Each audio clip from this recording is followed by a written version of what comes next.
पण असं नेहमी म्हटलं जातं की शिंदेही म्हणतात की U and R are my best. जे यू अर्थात उदय सामंत आणि आर म्हणजे राहुल शेवाळे. तर राहुल शेवाळे आता अर्थात उदय सामंत हे उद्योगमंत्री आहेत, ते महाराष्ट्रामध्ये बरेच उद्योग म्हणजे पूर्वापार त्यांचे चालू आहेत, त्यांचं कौटुंबिकच उद्योग क्षेत्राशी नातं राहिलेलं आहे आणि त्यानंतर ते राजकारणात आलेले, त्यामुळे ते महाराष्ट्राच्या राजकारणात बऱ्यापैकी रुळलेले आहेत. मात्र आपण तसंही दिल्लीत जाऊन आलेले आहेत आणि आता राज्यसभेच्या देखील निवडणुका या होऊ घातलेल्या आहेत, त्यामुळे तुमच्याकडे फार प्रॉमिसिंग फेस म्हणून पाहिलं जातंय. आता हा संपूर्ण निर्णय माननीय मुख्य नेते एकनाथ शिंदे साहेबांचं, या विषयावर बोलणं उचित ठरणार नाही.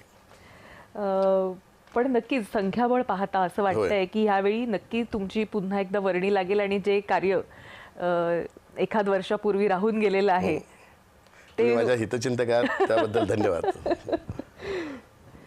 जसं मी सुरुवातीलाच म्हटलेलं की फार बुद्धिजीवी आहेत ते, त्यामुळे फार पॉलिटिकली करेक्ट आन्सर तुम्ही देता. पण असं खूप म्हटलं जाते की यावेळी तुमची राज्यसभेवर वर्णी लावली जाईल.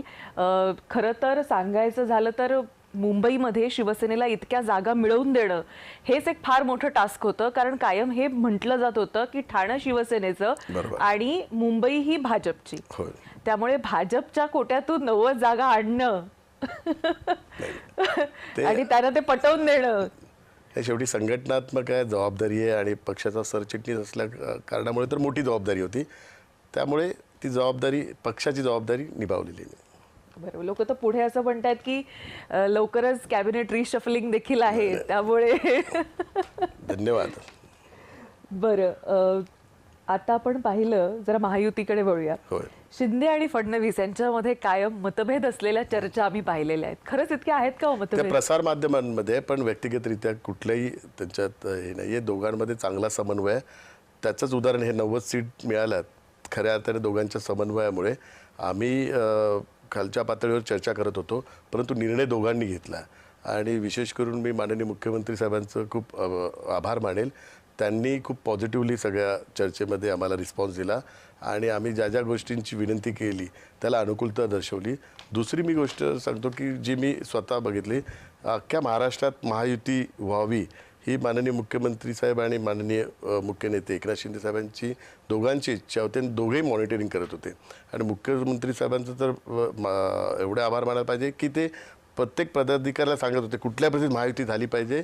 आधी काही ठिकाणी 15 जागेचा तिढा होत असेल आणि 2 जागा जास्त मागत असेल शिवसेना किंवा, तर ते त्यावेळी त्यांच्या पदाधिकाऱ्यांना सांगायचे की 2 जागा जास्त द्या पण महायुती करा कुठल्याही परिस्थितीत.